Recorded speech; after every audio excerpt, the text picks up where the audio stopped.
Ladies and gentlemen, hey, hi, how you doing? Welcome back to the channel. Thank you so much for stopping by. It is officially that time of the year yet again. Black Ops 6 is here in full, and today I wanted to walk you through everything you need to change in your settings right as you first start the game. This applies if you are on console or PC. No matter where you're playing, I've got you covered with every single setting you need to change between your controller, your graphics, your audio, and everything in between. So as we do dive into all the different settings here, for one, I will have timestamps down below for the individual areas like controller, graphics, audio, interface. If you want to skip to one specific section, obviously if you're first booting the game, you probably want to go through alongside me, make sure you've got everything where it needs to be. But if you find the video helpful at all, or if you simply enjoy it, a like rating would be really appreciated. And if you're new to the channel, or if you have not subscribed yet, we are on that road to 1 million subscribers, and every single day I got you covered with news, updates, patch notes, meta breakdowns.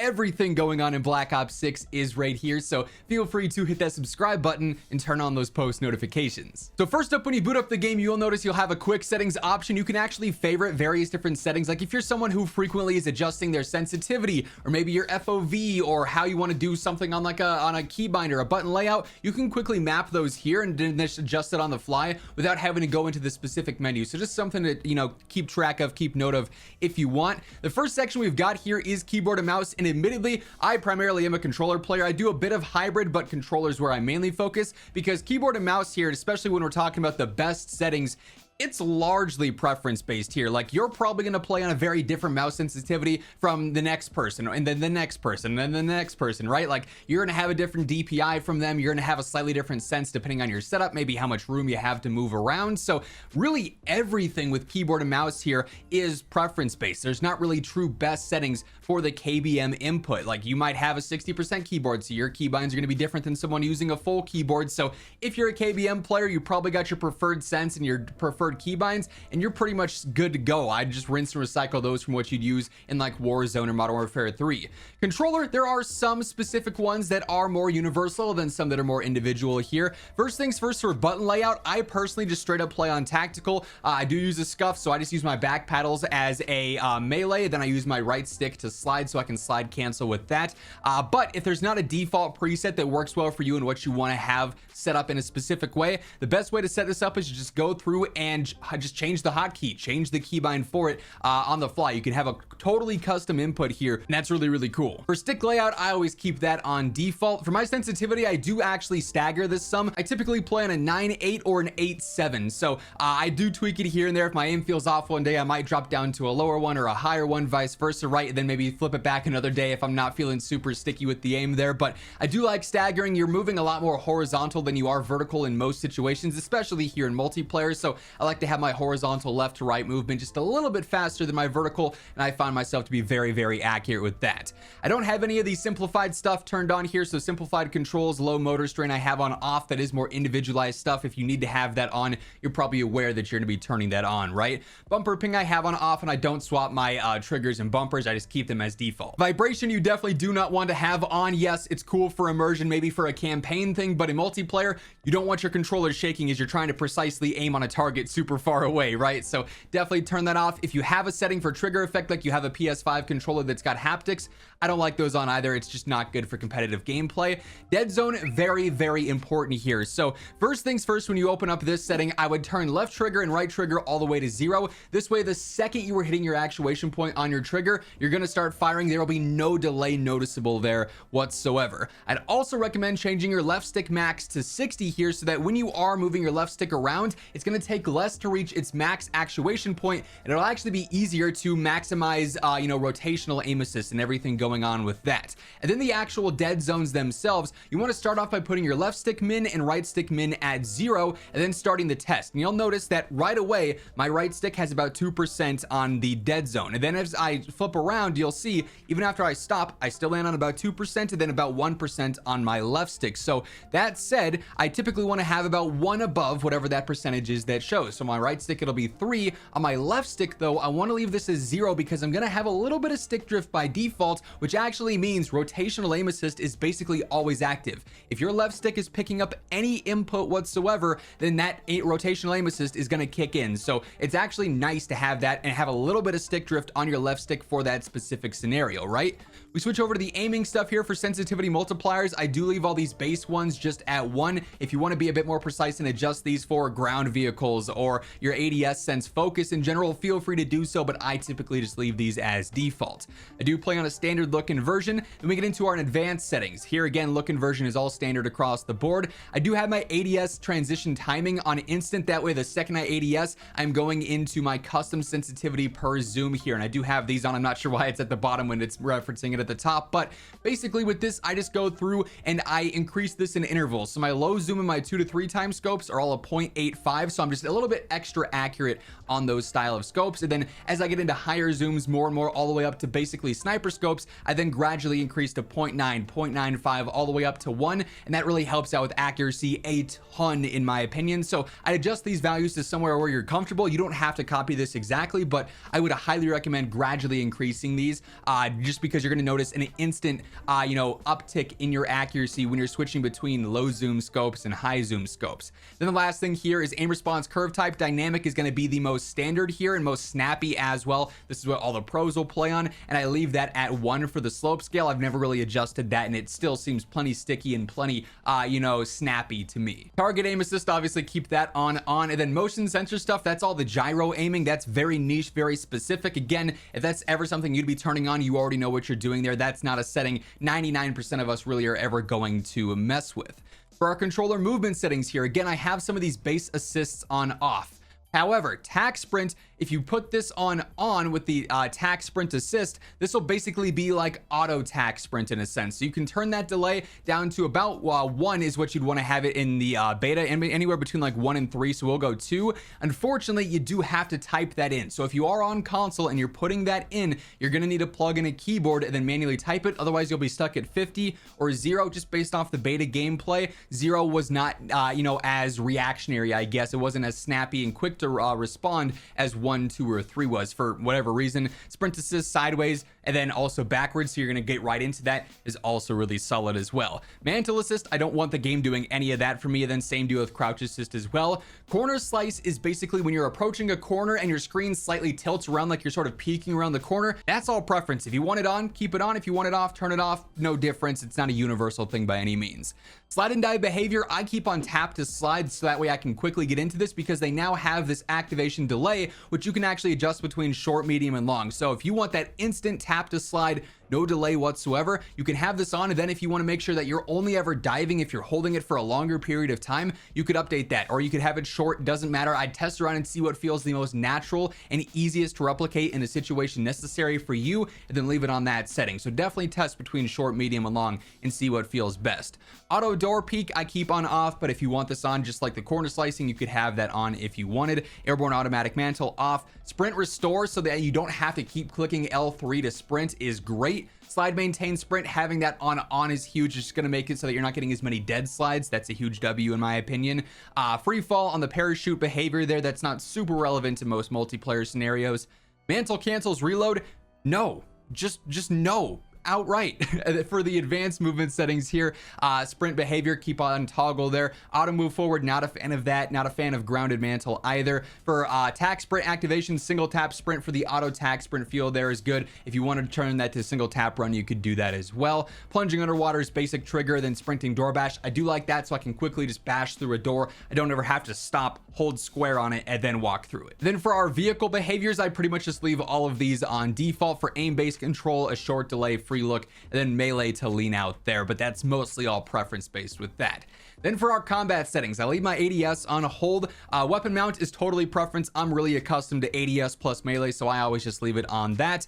Dedicated melee is either hold your melee or you can weapon cycle. I think holding melee is a way better option here, just so you can quickly get back to your desired primary and not cycle through weapons accidentally there. Apply all for armor, again, not super relevant for multiplayer there. C4 detonation all at once or 1 by 1. Typically most players will like 1 by 1. That way if you don't need the second C4 to take out a player, you don't have to throw it, right? Hold for equipment behavior, press for manual fire. And then for our advanced settings here, I'm mostly leaving this stuff on default, right? So ping for my up on the D-pad. I use sprint for changing zoom, but that's mostly a preference thing. Short delay on the weapon mount exit. For interact and reload behavior, this obviously differs between like multiplayer and Warzone. In multiplayer, you're not interacting nearly as much, and that's why I actually go for prioritize reload in most situations, or tap to reload. Then that way it's always hold to interact, and it's pretty consistent there. But again, that's mostly a preference thing for multiplayer, at least.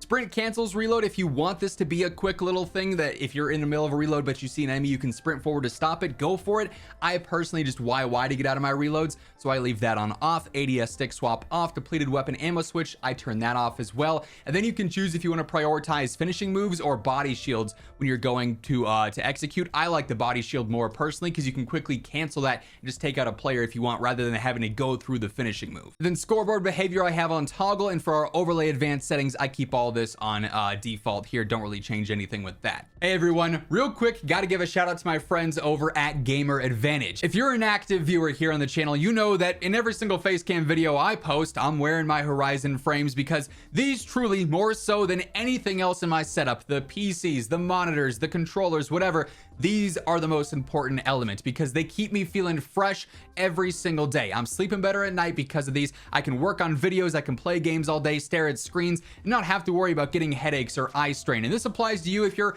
at school, if you're at work, or if you are playing games or maybe working on content for yourself like me. These are game changers. Cannot recommend them enough. And Gamer Advantage is for everyone. They got different colorways, different frame styles to suit you perfectly. They offer prescription and regular lenses. So if you're interested in picking up a pair for yourself, throw in code IMMORTAL at checkout. It'll save you some cash. Who doesn't love that, of course? The link for that will be down in the description below if you are interested. Then we get into our graphic settings. Now keep in mind, console, if you're on PlayStation or Xbox, you're gonna have some graphic options here. However, PC is much more expanded. I'll still cover everything that is going on with console in this video, but you guys will notice as you're going through, if you're on console following along, I have extra options here because I am on PC. So if you're on PC, would always recommend full screen exclusive. Personally, I notice I get way better performance and frames in full screen. Match your refresh rate to whatever your monitor is, and then same deal with resolution. Like I'm on 1440p 480 hertz, even though I'm never actually achieving that. It's good for response times and everything there. Display gamma I keep on the default, but you can adjust that as needed.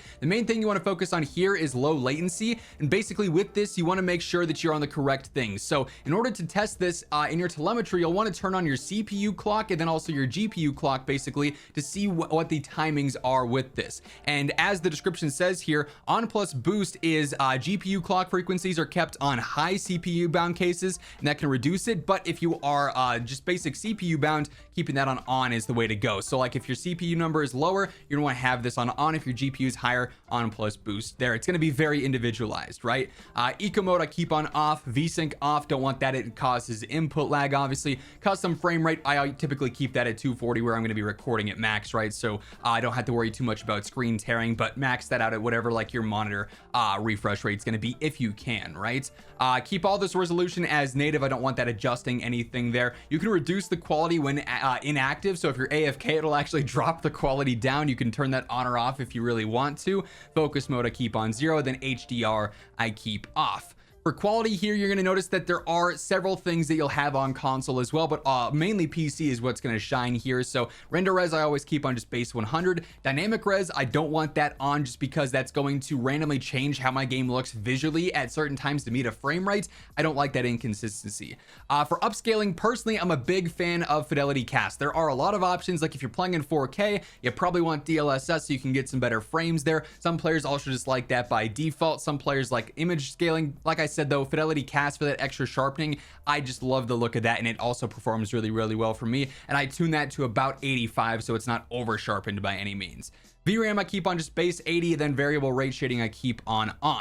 Now for textures and details, listen up. This is something that is entirely user specific. If you copy my settings one-to-one, unless you're also playing on a 13900K and a 4090 dedicated gaming PC, you're not going to see the same frame rates as I am. Basically, the best way to go through this for the most part is, do you have a good PC and do you want your game to look good? Okay, great. You can probably get stable frames by keeping things on normal or high. Are you on maybe a bit of a lesser PC and you desire frames over everything? Turn most things to low or normal, or low and medium, right? So higher, game looks prettier, worse frames. Medium and normal and low, game looks worse, but better frames. It's a matter of what balance you want there. For me, texture res, I keep between high and normal. Obviously, normal is going to be better frames. The texture filter, again, high or normal, depending on where you want frames. Depth of field, absolutely turn this off. Detail quality, normal. Particle res, normal. Bullet impacts, I do like to have these on. They can be useful at times for information.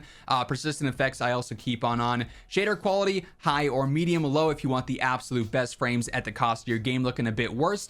On-demand texture streaming, unfortunately, is forced on yet again. So if you don't have great internet, you can change this to minimal, but it's been proven there's a very slight difference in terms of what minimal and optimize are going to do, and it's never going to exceed what your download speed is, regardless of which setting you have on here. And the visual quality difference is not going to be entirely noticeable, especially in multiplayer where there's constant action, right? So you can adjust this as needed. It just sucks that this is a forced option these days.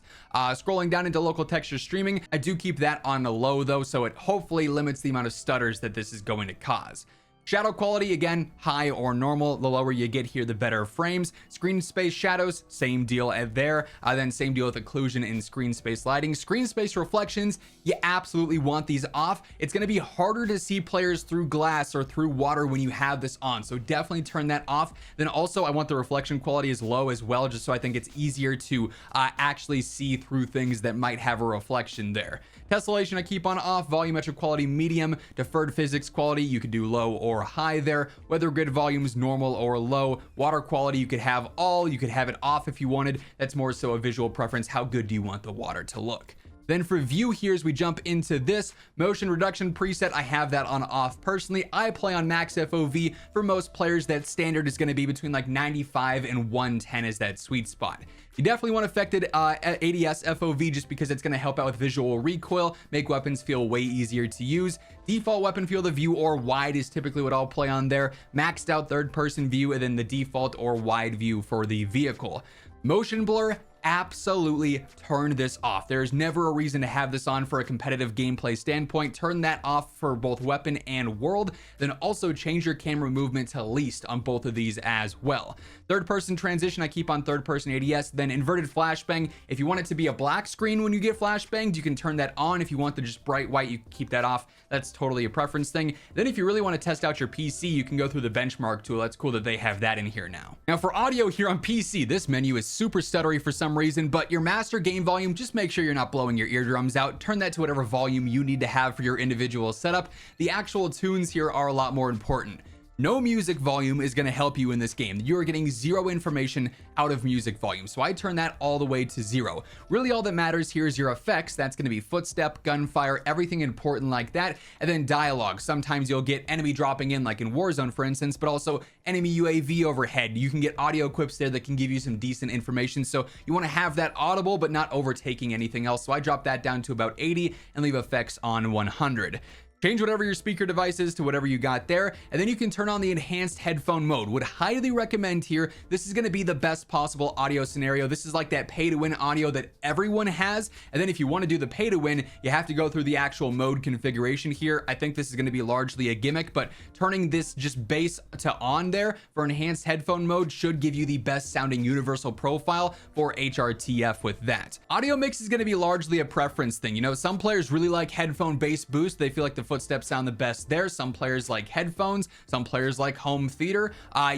Voice boost is probably never one I'd recommend, but this is going to be largely dependent on how good your headset is. If you're playing on a headset versus speakers versus earbuds or IEMs, I'd test out a couple of these if I were you and see which one you think sounds the best for your personal setup there. Mono audio, I keep on off. Mute gain when minimized, mute license, asymmetrical stuff there doesn't really matter too much. You can actually configure the frequency intensity, which is pretty cool this year. So if you're familiar with this stuff, you can go through and actually fully customize it, which is really, really cool to see. Like I said, this menu is buggy and stuttery.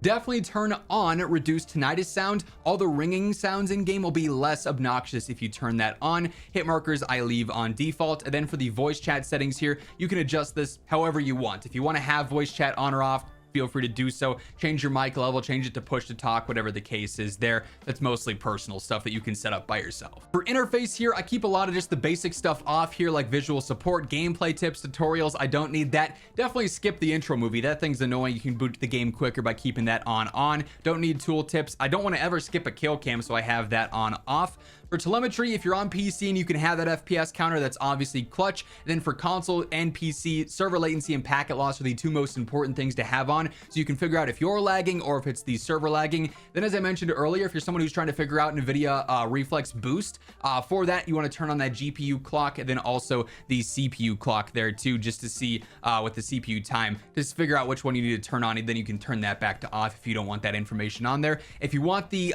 connection meter on, feel free to do so, and then you definitely want the network in-game icons on so that it shows if the server is lagging, if there is packet loss or anything going on, or packet burst. It'll give you those icons and you can see, okay, clearly it's not just me experiencing this. I also have the hardware alert icons on in game. For readability here, I mostly keep things on default. If you want subtitles on or off, feel free to change that to your heart's content. Then color customization is really solid here too. So you have the default ones, you've got various different color blindness ones that you can change if you want, or custom, which I think is really good. Something I always like to do is change the neutral color to something a bit more bright. I typically go for a purple. I just think it makes some of those neutral colors stand out a lot more, and then you can adjust things as needed if you want, which I think is really cool. Then also color filter, you can actually make things a little bit more saturated or different. 2 is going to be the best for saturation there, going to be like the most default looking one. I typically always recommend playing with that, and then you can change how intense you want that as well. I typically go up to about 80 on that in general, right? And I keep that for both world and for interface on there too. Then you can change if you want that for both or what there. But yeah, definitely would recommend turning on the color filter, console or PC. It'll just make your game look better. And then this is really cool with the gameplay HUD. You can fully customize that obviously this year, so you can change the visual, whether you want a round minimap or a square. Always go for square for what it's worth there. You can have rotation on or off. You can choose how big you want it there. You can also change all the colors here as well, but really cool that you can go through and actually choose some of these either preset ones or adjust it a little bit more. Like personally, I might adjust the scale a little bit as I mess with it more, but really cool that we have full-on customization with pretty much everything here. You can even choose a redacted, which basically has nothing, which is pretty crazy, but for most players, just leaving it on standard, or if you want that more classic feel, you can go for that or adjust it as needed with that. And then you can also do some universal updates here too, changing your minimap to square, having that rotation on. The radar thing is super weird. I'm personally not a fan. Compass type is on there too. In-game text chat, if you want that on or off, feel free to adjust that as needed. Crosshair I keep on, and then I also keep that dot on as well with that center crosshair circle. I find that to be great for actually going through and being able to always stay centered. That's a huge deal for me. And then basically you can adjust all the visual information. If you want hit marker and damage based visuals on or off, you can choose to do that. And then also you can adjust the actual visibility of very specific stuff like your weapon info, your equipment info. Cool that we have all these universal settings outside of the actual individualized HUD settings as well, so you can have basically 2 different menus for those as you're going through and adjusting. And then account and network's not really going to have anything that's too relevant for this video. That's just more so your personal info. But that being said, those are all the best settings you want to be running here in Black Ops 6. That's going to wrap things up. If you enjoyed the video, a like rating would be really appreciated. And if you're new here, you want to guarantee that every single day you are in the know for all things going on in COD, feel free to hit that subscribe button on your way out. But once again, thank you so much for tuning in. And until next time, take it easy, have an awesome rest of your day, and I'll catch you later. Peace out.